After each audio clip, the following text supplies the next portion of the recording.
Hello good morning everyone. Then I hope आप सभी लोग ठीक होंगे। तो हम बात कर रहे हैं, जैसे कि आप सभी को मालूम है, इस टाइम पे फर्स्ट ईयर की बात कर रहे हैं। फर्स्ट ईयर का 6 पेपर लास्ट पेपर चल रहा है ये।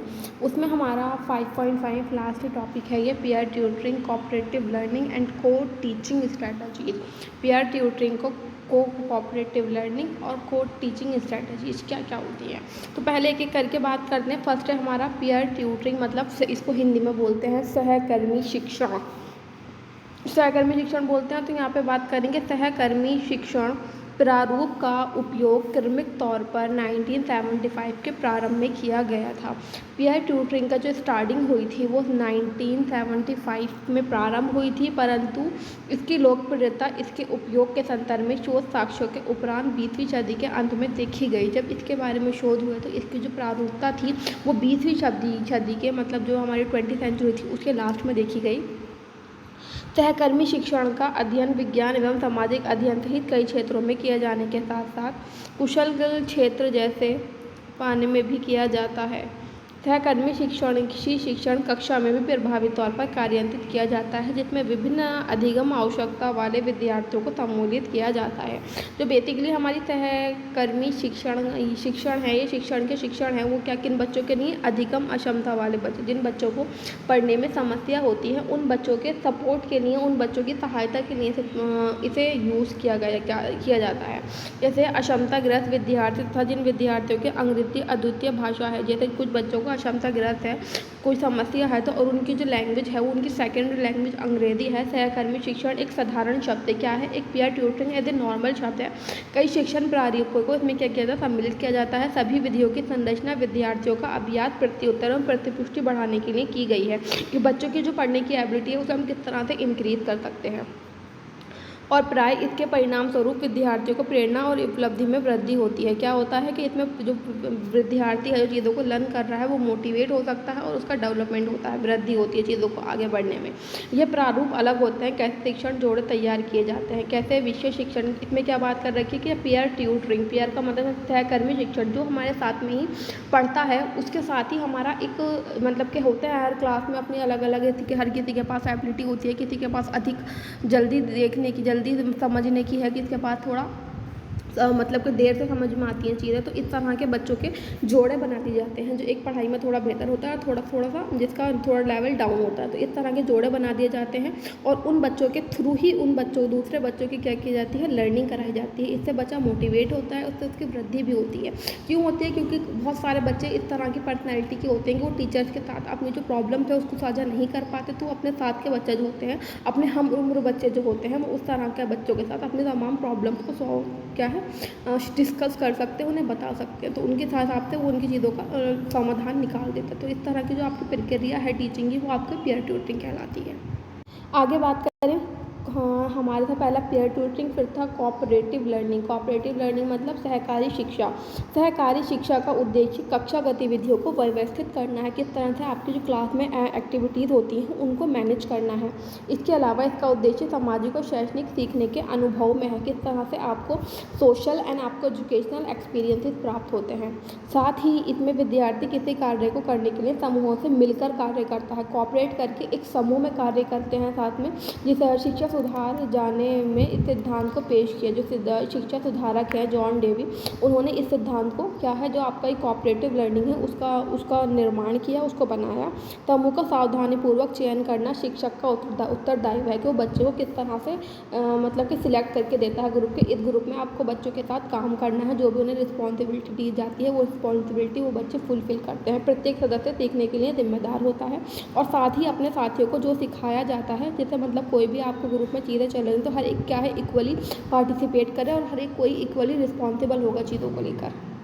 तो आगे देखते हैं आगे क्या लिखा हुआ है कि सिखाने। सहकारी अधिगम क्या है, एक गतिविधि है जो छात्रों को समूह में काम करने में मदद करती है, कि जो बच्चे इंडिविजुअल चीज़ों को नहीं लर्न कर पाते उन्हें एक एक्सपोजर देती है कि वो ग्रुप में काम कर सके। साथ ही यह उनके समूह के सदस्यों को सीखने और सिखाने में सक्षम बनाता है कि वो स्वयं से भी सीखें दूसरों के थ्रू और अपनी जो भी नॉलेज हो दूसरों के साथ साझा करके दूसरों को भी सिखाएं। साथ ही प्रत्येक सदस्य की सफलता समूह की सफलता पर निर्भर करती है। यहाँ पर जो समूह आपका जो कोऑपरेटिव लर्निंग है उसमें प्रत्येक बच्चे की इंडिविजुअल सफलता पर ध्यान नहीं देता, वहाँ पे ग्रुप की सफलता पे ध्यान दिया जाता है। जो आपकी सहकारी शिक्षा टाइप ऑफ कोऑपरेटिव लर्निंग है वो 3 तरह के होते हैं, formal learning, informal learning and cooperative learning. तो यहाँ पे हम टाइप देख लेते हैं कोऑपरेटिव लर्निंग के। फर्स्ट है आपका औपचारिक अधिगम, मतलब आपका फॉर्मल लर्निंग। फॉर्मल लर्निंग में क्या होता है, औपचारिक समूह जो आपका फॉर्मल ग्रुप होता है उसमें कार्य और परियोजनाओं को क्या है सेलेक्ट कर दिया जाता है।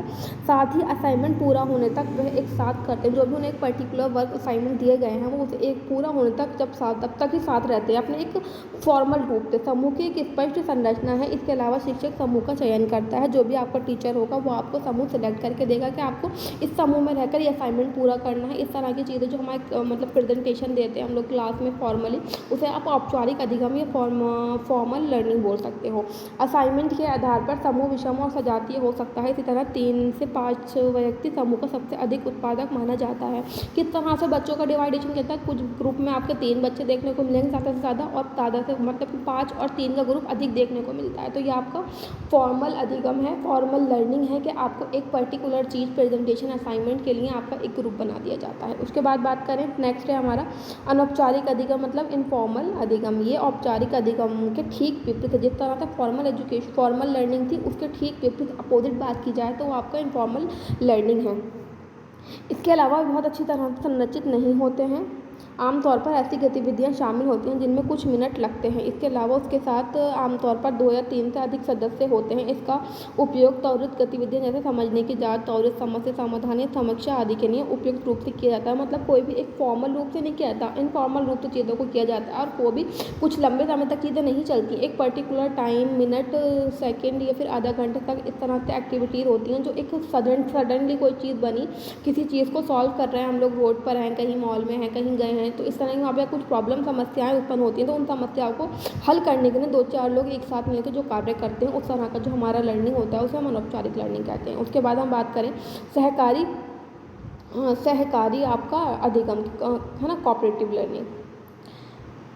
तो ये वे आमतौर पर दीर्घकालिक समस्या समूह होते हैं कि मतलब जो दीर्घकालीन होते हैं, जो बड़ी तौर पर बनता है, उस तरह की समस्या के समाधान के लिए बनाया जाता है। साथ ही उनकी नियुक्ति अवधि 1 सेमेस्टर की होती है। जो इनकी अवधि होती है साथ रहने की वो 1 सेमेस्टर की होती है, यह वर्षों तक भी चल सकती है।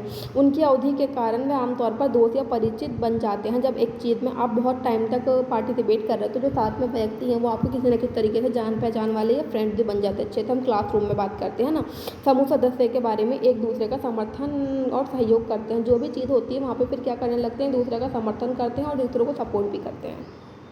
उसके बाद बात करते हैं हम सह शिक्षण रणनीतियाँ मतलब को टीचिंग की क्या स्ट्रैटेजीज हैं। सभी शैक्षणिक स्तरों पर छात्र वैकल्पिक असाइनमेंट और छोटे समूहों की गतिविधियों में अधिक रूप से ध्यान समन्वित करते हैं कि हर कोई चाहता है कि जो उसके असाइनमेंट है वो ऑब्जेक्टिवली हो, चीज़ों को चूज़ करने का उसे मौका मिले और छोटे छोटे ग्रुप हों। ये क्या होता है, आपको यह सह शिक्षण संभव बनाता है, किस तरह से आप कोऑपरेट करके दूसरों के साथ वर्क कर सकते हो। सह शिक्षण सामान्य शिक्षा में अधिक गहन और व्यक्तिगत निर्देश की अनुमति देता है। जो हमारी नॉर्मल एजुकेशन होती है उसमें ज़्यादा यूज़ किया जाता है। विशेष आवश्यकता वाले छात्रों के लिए कलंक को कम करते हुए सामान्य शिक्षा पाठ्यक्रम तक पहुँच बढ़ाता है। किस तरह से आप इनमें स्पेशल एजुकेशन में भी इस चीज़ को इन्वॉल्व कर सकते हो। छात्रों के पास विशेष आवश्यकता वाले छात्रों के लिए अपनी समझ और सम्मान बढ़ाने का अवसर है। जिन बच्चों को विशेष आवश्यकता वाले मतलब जिन विशेष आवश्यकता वाले बच्चे हैं उन्हें अपनी अंडरस्टैंडिंग और अपनी जो रेपुटेशन है उसको बढ़ाने का एक अच्छा मौका दिया जाता है। ग्रुप में कार्य करके एक दूसरे का सम्मान किया जाता है। जो भी आपके क्योंकि जो भी शिक्षक हैं, पेशेवर हैं, समर्थन है, जो भी इन बच्चों को सपोर्ट करते हैं वो उनको क्या है, जो उनके से लाभ मिलने वाले हैं उसका आदान प्रदान करते हैं, क्योंकि वे सहयोगात्मक रूप से काम कर रहे हैं, क्योंकि वे सपोर्टिव रूप में काम कर रहे हैं। सह शिक्षण में 2 से अधिक प्रमाणित पेशेवर शामिल होते हैं। जब भी इस तरह का को टीचिंग स्ट्रैटेजीज बनाई जाती है उसमें 2 से अधिक जो भी प्रोफेशनल्स होते हैं वो इंक्लूड होते हैं, जो पारस्परिक स्वामित्व, एकत्रित संशोधन और संयुक्त जवाबदेही के साथ विशिष्ट सामग्री उद्देश्यों के लिए प्रारंभिक रूप से एकल तक कार्य कक्षा में छात्रों के समूह के लिए निर्देशित जिम्मेदारी साझा करने के लिए अनुबंधन करते हैं। जिस तरह से उन्हें जो भी नीड्स होगी उन नीड्स को फुलफिल करेंगे, जिस सामान की जरूरत पड़ेगी वो सामान भी देंगे उन्हें, और जो उनकी जो रिस्पॉन्सिबिलिटी बनती है उसके बाद जो उनको कुछ मतलब ग्रुप में प्रॉब्लम होती है तो उस चीज़ की जवाबदेही जो होती है वो भी उन प्रोफेशनल्स की होती है। तो हमने पढ़ा peer tutoring, cooperative learning and आपका co teaching strategy. Then I hope आपको चीज़ें समझ में आई होंगी। Then thank you for watching my video.